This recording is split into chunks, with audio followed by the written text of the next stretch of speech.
Hello, I'm Joshua and I'm an INTP, and first and foremost I would like to say thank you for viewing this video and subsequently visiting my channel. The topic of this video will be on the inferior function, on envy, resentment, and repression. And basically the motivation for this video stems from a request I received a while back to talk about Freudian psychoanalysis and its connections to MBTI, or what we can understand about personality theory. And it's the case that I would like to talk about the inferior function from a semi-Freudian standpoint, in the sense of understanding some of the ways it acts and it influences the individual's activity, behaviors, and understanding about the world. The way that the inferior function works, according to Jung and von Fritz and others, is that it's the seat of motivation for an individual. So when you're trying to figure out what somebody's really up to, you can basically get a rough hand approximation of that from looking at their executive function and their inferior function, and that's like basically it. Like, I'm not kidding you.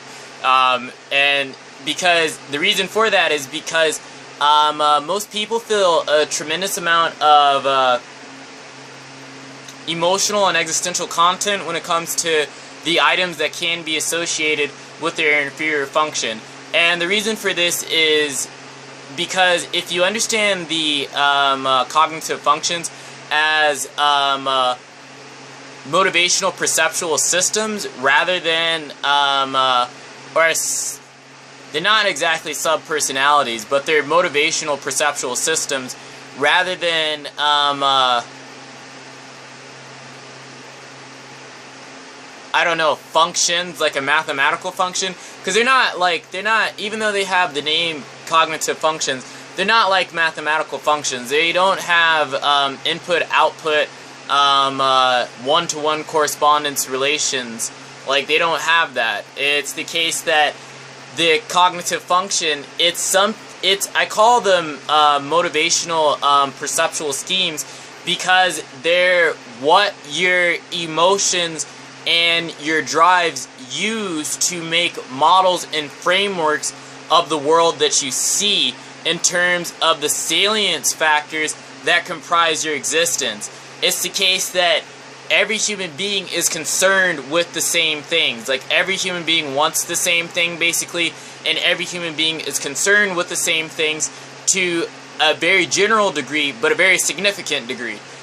But it's the case that the ways that in which you get differences in the behavioral and cognitive landscape is that there are multiple ways you could. I guess, like, to put it the most simplest way is, reality is an information-rich matrix.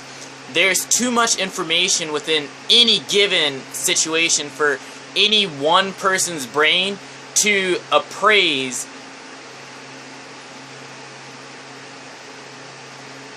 systematically in any accurate manner. I mean, like, there's too much information for you to swallow and to process, basically, in any given situation. And it's the case that if it were the case that your brain allowed you to take in all information that could be appraised and valued in any given situation, you'd be overwhelmed and you wouldn't be able to move. You wouldn't be able to act. You'd be and you experience this some people experience this sometimes whenever they overthink things, paralysis by analysis. You know, when you think and you analyze things, you're not typically moving. I mean, whenever you're having thoughts, whenever you're running or taking a shower or doing things, those are thoughts that are emerging from your subconscious. You are not actively using your working memory and the executive network to figure things out and move. Like, you don't do that. Like, it doesn't work like that. And so, if you want an organism to be able to act in the world, you need to make basically a suite of motivational salience factors. Motivational salience factors means cues in the environment that tells the thing to pay attention.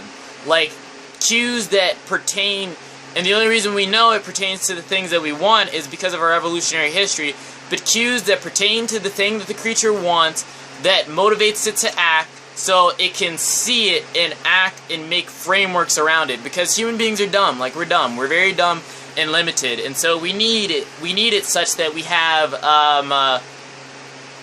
cognitive infrastructure that makes it such that we want to appraise and make models of the world in the ways in which we do. Because there's 101 ways you could do that. Like, there really is 101 ways you can do that. And it's also the case that you need to know how to act in the world, and you can't spend your whole life coming up with a narrative and coming up with a story. So we have the cognitive functions to do that for us. They come up with part of the narrative and part of the story, and they basically tell us how we're going to appraise the world and what we're going to be keen to pay attention to and what we're not going to be keen to pay attention to. That's why I call them motivational schemes, and that's what the cognitive functions are. They're motivational schemes. From as far as I can tell, and what I can see about them, and it's the case that when you're looking at the inferior function, because it's mostly unconscious in any human being, it's the thing that's most intimately connected to those anthropomorphic drives, or that landscape of the human animal that doesn't have a voice and is not easily articulable. Like, whether you're, which is pretty funny and strange, because somebody can have thinking as an inferior function. It doesn't mean that that individual doesn't think, but the case breaks down like this. You can't construct a superhuman. Like, even if it exists in our imagination or our fantasies, well, even our superhumans, I mean, like, even in our archetypal descriptions of Superman, like, he has weaknesses. He has weaknesses because it's the case that that's the human condition, or that's the organism's condition, because you're made up of protein, and there's not an infinite amount of energy in the universe, and there's the fact of entropy, and so things are going to be limited. Just know that there is no way you can make it such that you emphasize one factor without lessening to a certain degree of any other diametrically opposing factor. Like, that's not the case. By saying yes to something, you're inevitably saying no to another thing. And it is the case that certain systems, because the brain is funnily put together, it's the case that it's separated bilaterally, but kept together in the middle by the corpus callosum, and each side, like, depending on if you're a man or a woman, like, even if you are a man or a woman, like, the right and the left don't, oftentimes, they update one another and they cooperate, but they don't honestly speak to one another all that often, and that's what you have the corpus callosum for. And it's also the case that they inhibit one another, and it's also the case that the front of your brain inhibits your posterior regions of your brain. And it's the case that it works in a symphonic type of manner, where if one thing's playing, several things can play agonistically together. Other things, if they started playing with one another, it would become antagonistic, and it just wouldn't work. Because, I mean, it's just an organ, alright? Like, it's not super sophisticated, but it has switches. Like, that's the best way you can think of it. It has switches, and it's not the case that you can... But when people tell you you're only using 10% of your brain, they're retarded. They don't know what they're talking about. But that's not how it works. You're always using all of your brain. It's just not the case that your brain is going to recruit every bit of it for any one action or activity. Like that, it's not going to do that. I mean, because it's efficient. It's efficient. But you're using all of your brain, even if you're consciously not using it, because your heart still beats. I mean, your eyes blink. So much of you happens without your conscious activity that you don't even know, like, what the deal is. And it's just the case that you're always using all of your brain. Like, all of your brain is always working. Like, it is always active.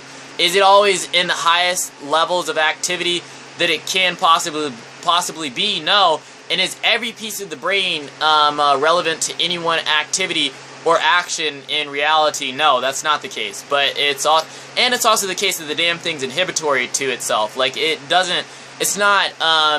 symphonic. It's symphonic and not integrative. It's quasi-integrative. That's the best way to describe it. It's selectively integrative, but not globally. And so it's the case that when you're talking about the cognitive functions in a human being, it's the case that you won't have it such that if you favor one mode of perceiving the world, if you favor a type of way, because it's neural architecture to a certain extent, because the cognitive functions can seem like subpersonalities, because if you're talking about something like introverted thinking, or extroverted thinking, you're dealing with the executive networks, however they decide to interact with one another. It's not clear. It's not clear. But you're talking about the frontal lobes. You're talking about the right and the left in some way. Like, that's what you're talking about. How it connects in posterior regions. Like, so many different regions that, I mean, like, not so many different regions, like a select set of regions, but the disparate set of regions that aren't obviously apparent in their linkage to one another, that it's not all that clear exactly what we mean what we mean by a cognitive function from a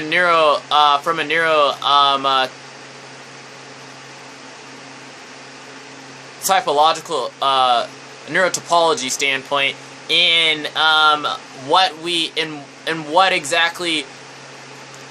but we know exactly why they seem like subpersonalities in terms of their interaction, because whether you know this or not, the left hemisphere has its own type of dialogue, and it has a way that it likes to come up with processing the world.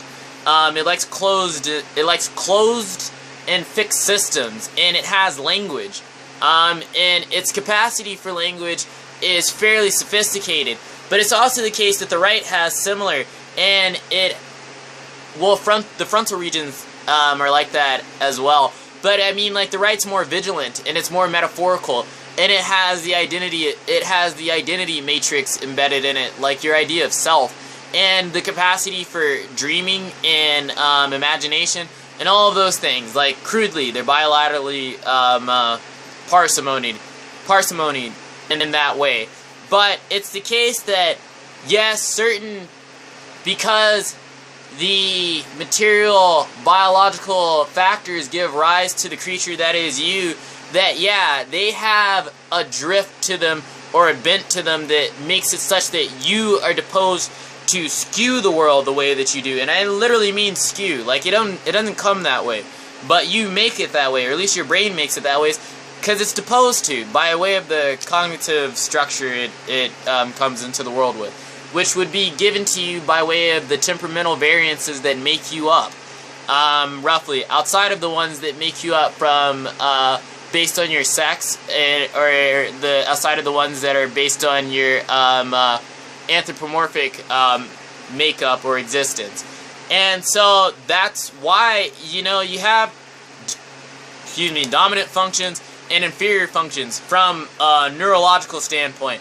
And I'm not even going to go into an evolutionary explanation of that, because it's already getting a bit too involved with respect to what I want to talk about.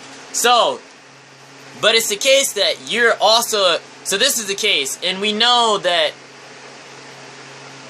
also add to those other factors of information that human beings are social and judgmental. Because they're social, they are judgmental.